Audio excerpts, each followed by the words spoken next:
Assalamualaikum warahmatullahi wabarakatuh. Perkenalkan, saya Nisa Ramadhani, mahasiswi D4 Anestesiologi Universitas Bakti Kencana tingkat 1. Hari ini saya akan melaksanakan pemeriksaan fisik muskuloskeletal. Hal-hal apa saja yang akan kita lakukan? Hal pertama yang akan kita lakukan adalah melakukan anamnesa pada pasien. Yang kedua, melakukan pengkajian khusus. Yang ketiga, melakukan pengkajian regional. Dan yang terakhir, melakukan pengkajian rentang gerak. Selamat sore adik, kenalkan saya Nisa Ramadhani, saya petugas pendataan anestesi yang bertugas hari ini. Boleh tahu nama adik siapa? Siapa namanya? Umurnya berapa sekarang? Alamatnya di mana? Baiklah, kita akan melaksanakan pemeriksaan sistem muskuloskeletal ya. Yang pertama adalah melaksanakan pemeriksaan tonus otot. Tonus otot sendiri adalah ketika pasien bisa menggerakkan pergelangan tangan dan mengangkat kakinya. Untuk tonus otot sendiri ada 5 nilai, ada 6 nilai, yaitu 5, 4, 3, 2, 1, dan 0. Untuk nilai 5 sendiri adalah ketika pasien bisa mengangkat pergelangan tangan, misalkan angkatannya bisa mengangkat pergelangan tangan dan mampu menahan gravitasi dari pemeriksa. Untuk nilai 4 sendiri adalah ketika pasien bisa mengangkat tangan namun tidak bisa melawan gravitasi dari pemeriksa. Misalkan angkat tangannya, namun pasien tidak bisa melawan gravitasi dari pemeriksa. Untuk nilai 3 sendiri adalah ketika pasien bisa mengangkat tangan namun lemah. Untuk nilai 2 adalah ketika pasien tidak lagi bisa mengangkat tangan namun bisa mengangkat pergelangan tangannya. Selanjutnya, untuk nilai 1 adalah ketika pasien tidak lagi bisa mengangkat pergelangan tangan dan tidak lagi bisa mengangkat tangannya. Namun, ketika kita meraba pergelangan tangan dari pasien, ada pergerakan yang ingin sekali pasien untuk mengangkat tangannya.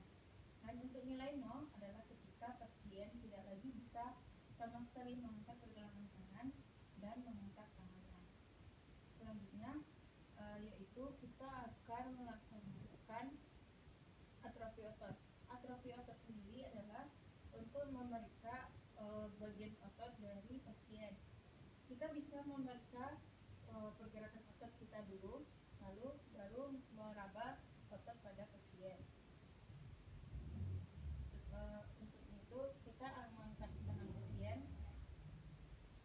dan mengatakan apakah pergerakan otot pasien sama dengan pergerakan otot yang kita rasakan tadi. Selanjutnya adalah pengkajian regional. Pengkajian regional sendiri adalah palpasi dan inspeksi umum. Nah, pada palpasi kita akan meminta pasien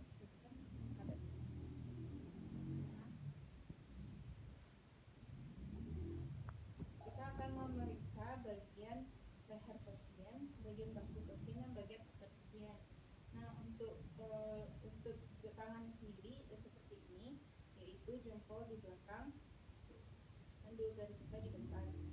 Untuk pertama kali kita akan memeriksa bagian leher pasien, lalu memeriksa bagian depan pasien hingga bahu, lalu memeriksa apakah ada benjolan pada tangan pasien atau tidak, lalu meminta pasien meluruskan tangan dan memeriksa apakah ada lubang atau tidak. Baiklah, selanjutnya kita akan melaksanakan pengkajian regional pada pasien. Nah, pada pengkajian regional pasien, kita akan melaksanakan yang namanya palpasi dan inspeksi. Yang pertama akan kita lakukan adalah inspeksi pada pasien. Pada melakukan inspeksi, kita melihat pasien saat masuk ke dalam ruangan. Apakah pasien berjalan dengan normal atau tidak, atau dengan melihat bahu pasien. Apakah bahu pasien condong miring ke kanan atau miring ke kiri ataupun lurus seperti biasa. Selanjutnya kita akan melaksanakan pengukuran kaki. Pengukuran kaki sendiri yaitu kita akan mengukur panjang kaki dari melius ke sias dan melius ke pusat. Untuk panjangnya sendiri kita akan menentukan apakah panjang kanan dan kiri sama atau tidak. Pertama, kita akan melaksanakan pengukuran panjang dari melius ke sias. Untuk di sini panjangnya adalah 25. Untuk kaki kiri sama. Selanjutnya kita akan mengukur meleus ke pusar.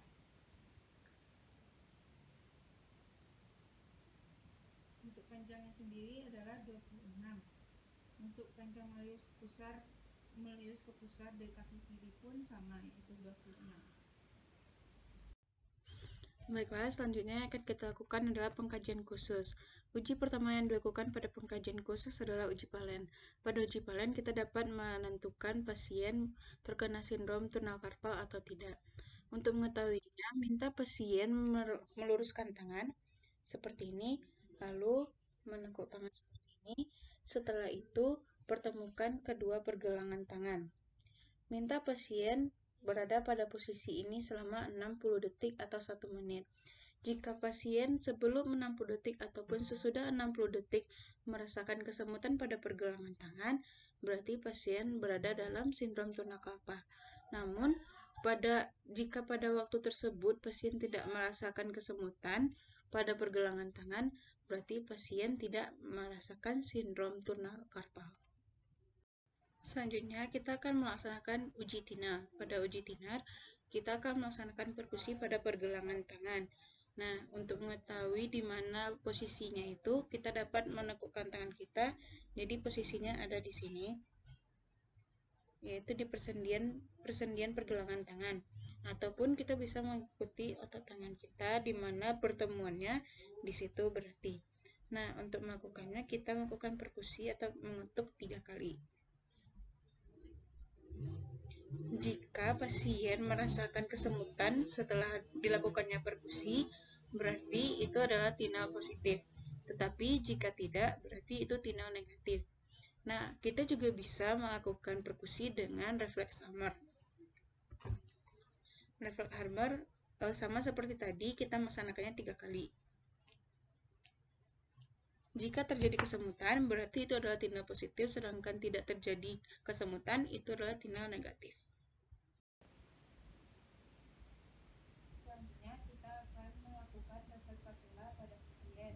Pada refleks patella sendiri kita akan menggunakan refleks hammer. Pada refleks hammer kita akan menentukan apakah pada patella pasien akan dirasakan refleks atau tidak. Untuk tempatnya sendiri adalah lokasinya sendiri adalah di sini. Dan kita akan melakukan refleks atau menggunakan refleks hammer dengan mengetuknya 3 kali. Lihat apakah ada refleks atau tidak. Selanjutnya, uji terakhir yang akan kita lakukan adalah uji tanda benjolan atau tanda balon. Nah, untuk tanda benjolan atau tanda balon sendiri, kita akan melaksanakan fiksasi pada patella. Untuk pertama adalah tanda benjolan. Tanda benjolan, kita akan memfiksasi bagian patella, apakah ada benjolan atau tidak. Jika ada benjolan, berarti ada cairan di dalam patella. Sedangkan tidak, berarti tidak ada cairan. Selanjutnya, kita akan mencari tanda balon. Pada tanda balon, kita akan meraba atau memfiksasi pada patella, apakah pada patella ada pergerakan cairan atau tidak. Tanda benjolan atau tanda balon sendiri adalah untuk mengetahui apakah ada cairan yang menumpuk pada patella atau tidak.